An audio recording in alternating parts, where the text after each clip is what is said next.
भारत भूमि ऋषि मुनियों संतों की भूमि है।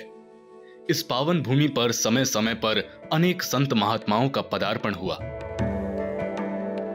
जिन्होंने अपने तप और बल से जीवन के गूढ़ रहस्यों पर शोध कर भारतीय जनमानस को नई दिशा दिखाई।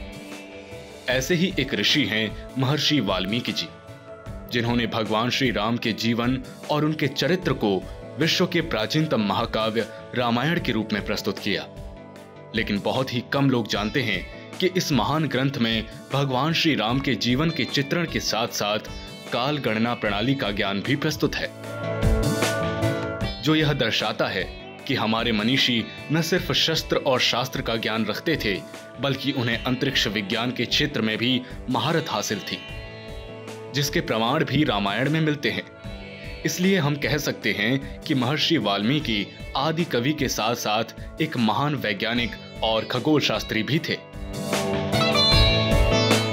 भारतीय वेदों पर वैज्ञानिक शोध संस्थान की पूर्व निदेशक सुश्री सरोज बाला ने कई वर्षों तक अध्ययन किया। साथ ही प्लेनेटेरियम तथा स्टेलेरियम नाम के सॉफ्टवेयर का प्रयोग कर रामायण में महर्षि वाल्मीकि जी द्वारा उल्लेखित अनेक घटनाओं के समय पर ग्रह नक्षत्रों के योग का परीक्षण भी किया गया, जिसमें पाया गया कि रामायण में भगवान श्री राम के जीवन की अनेक घटनाओं के समय जो भी काल गणना कर नक्षत्रों की स्थिति बताई गई थी, वह सब सही थी। उदाहरण के लिए बालकांड में महर्षि वाल्मीकि जी ने प्रभु श्री राम के जन्म के समय पर ग्रहों, राशियों और नक्षत्रों की स्थितियों का विस्तृत विवरण दिया है। ततो यज्ञे समाप्ते तु ऋतु नाम षट समत्ययु ततश्च द्वादशे मासे चैत्रे नावमिके तिथौ नक्षत्रे अदिति दैवत्ये सोच संस्थेषु पंचसु ग्रहेषु कर्कटे लग्ने वाक्पता बिंदुना सह प्रोद्यमाने जगन्नाथम सर्वलोक नमस्कृतम कौसल्या जनयद रामम दिव्य लक्षण संयतम। अर्थात यज्ञ समाप्ति के पश्चात 6 ऋतुएं बीत जाने के बाद 12वें मास में चैत्र शुक्ल पक्ष की नवमी तिथि को पुनर्वसु नक्षत्र एवं कर्क लग्न में कौशल्या देवी ने दिव्य लक्षणों से युक्त एक अत्यंत प्रभावशाली पुत्र को जन्म दिया, जिसका नाम श्री राम रखा गया। श्री राम शुभ लक्षणों एवं दैवीय गुणों से युक्त थे।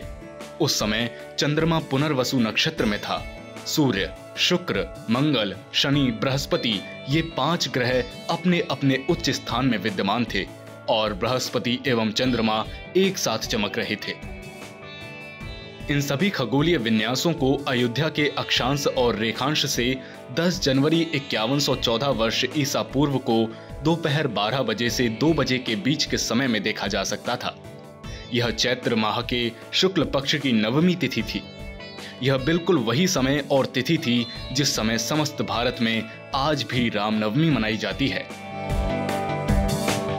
सरोज बाला जी ने अपनी पुस्तक रामायण की कहानी विज्ञान की जुबानी में प्रमाणों के साथ महर्षि वाल्मीकि जी के द्वारा प्रदत्त नक्षत्र विन्यास के परीक्षण चित्रों के साथ दर्शाए गए हैं, जो यह सिद्ध करते हैं कि महर्षि वाल्मीकि जी द्वारा रचित इस महाकाव्य के भीतर ही इसकी प्रामाणिकता के साक्ष्य छिपे हुए हैं। आज के अत्याधुनिक सॉफ्टवेयर भी इसकी पुष्टि कर रहे हैं।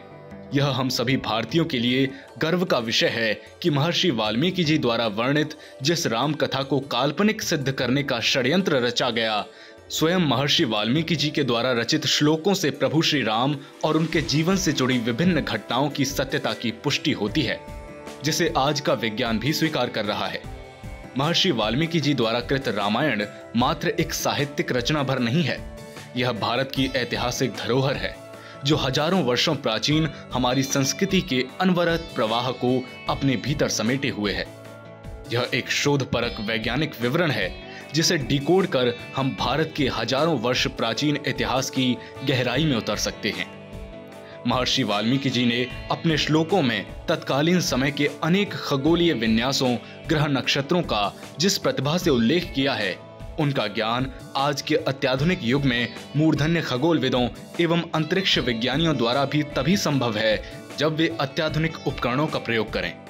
इस प्रकार से हम निश्चित रूप से यह कह सकते हैं कि महर्षि वाल्मीकि मात्र आदि कवि ही नहीं, अपितु आदि खगोल विज्ञानी भी थे।